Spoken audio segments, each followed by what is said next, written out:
অৱশেষত বৰুণ দেৱতাই অলপমান চকুটো মেলি চালে আৰু আজি ৪-৫ দিনৰ মূৰত অলপমান ৰ'দটো দেখা পালোঁ বাৰু। ৰ'দটো ওলালে। হেল্ল' এভৰিৱান, গুড মৰ্ণিং সকলোকে স্বাগতম জনাইছোঁ মই অন্য এটা ভিডিঅ'লৈ বুলি আশা কৰোঁ সকলো ভালে আছে, কুশলে আছে।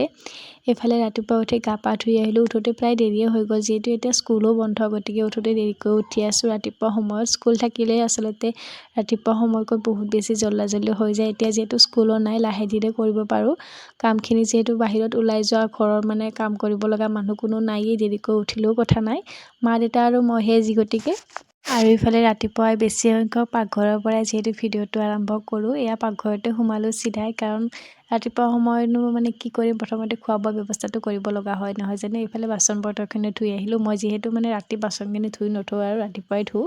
মাও যিহেতু আধা আধি কামত সহায় কৰি দিয়ে, চোতাল ঘৰ সাৰাত গোটেইখিনি অকলে সাৰিলে বহুত বেছি ভাগৰো লাগে, পিছফাল সাৰিব লগা হয়, চোতাল সাৰিব লগা হয়, গতিকে মা মই মিলিজুলিয়ে গোটেইখিনি কাম কৰোঁ আৰু ৰাতিপুৱাৰ বাহিৰ কামখিনি। এইফালে বাচন বৰ্তনখিনি ধুই আহি একো ঠিক ঠাক নকৰিলে মনটো শান্তি নালাগে নহয়। গোটেইখিনি ডিচিপ্লিনত থাকিলেহে বস্তুবোৰ চায়ো ভাল লাগে, ঘৰটোত সোমায়ো ভাল লাগে।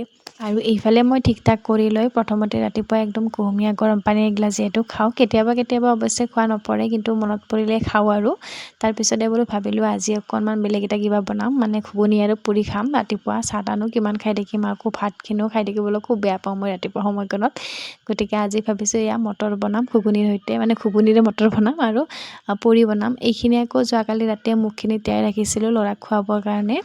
এইখিনিও এতিয়া ভালদৰে চাফ চিকুণ কৰি থৈ লওঁ। আৰু এইফালে চাওকচোন, পটককৈ লাইটটো আহিলে, তাকে বোলো মই কাপোৰখিনি ধুই লওঁ, কাৰণ যিহেতু বৰষুণৰ বতৰ, এইকেইদিন লাইটটো তেনেকৈ অহা যোৱা কৰি আছে। অলপমান আকৌ বতৰ বেয়া হ'লে লাইটটো খুব বেছি দিগদাৰ কৰি যায়। ইনভাৰ্টাৰ থাকিলেও কি হ'ব, লাইট নাথাকিলে ইনভাৰ্টাৰত চাৰ্জো নোহোৱা হৈ যায়। এইফালে আকৌ মেচিন থাকিলে কি হ'ব, কাপোৰখিনি ধুবৰ কাৰণে লাইটে নাথাকে, গতিকে কি হ'ব আৰু লাইটটো বৰ বেছি ডিষ্টাৰ্ব পাওঁ। আৰু ইফালে মই কাপোৰখিনি মেলি দি আহিলোঁ। আকৌ এয়া পটাপট সোমাই যোৱা আৰু পাকঘৰ, যিহেতু ঘুগুনি বনাব লাগিব, আকৌ আটা মাৰিব লাগিব, ৰুটি বনাব লাগিব, পুৰি বনাওঁ বুলি ভাবিলোঁ, কিন্তু আকৌ মাৰ বোলে বহুত বেছি গেছ হৈ আছে, ৰিফাইন নাখায়, গতিকে এয়া বাটাৰ দি লুচিকেইখন বনালোঁ আৰু পটাপট। ইফালে ঘুগুনিখিনিও বনাই দিলোঁ, চিটি মাৰিবলৈ দিছোঁ। তাৰপিছত আকৌ গোটেইখিনি একেলগে কৰি মেলি খাম আৰু গোটেইবোৰে, যিহেতু ভোকো লাগিছে। অকণমান দেৰিও হৈ গ'ল, উঠোতো দেৰি হ'ল। এইফালে মই কাপোৰখিনিও ধুলোঁ লাইনটো অহাৰ সময়ত, গতিকে দেৰিয়ে হৈ গ'ল আৰু ইফালে এয়া ঘুগুনিও ৰেডি হৈ গ'ল, লগতে আকৌ বাটাৰ দিয়া ৰুটিও ৰেডি হৈ গ'ল। এতিয়া আকৌ ৰাতিপুৱা এইখিনি খোৱাৰহে কথা আৰু দেই। তেতিয়াহ'লে আজি ভিডিঅ'টো ইমানেই, সকলো ভালে থাকক, সুস্থ থাকক, আকৌ এটা নতুন ভিডিঅ'ত লগ পোৱাৰ আশাৰে আজিলৈ বাই।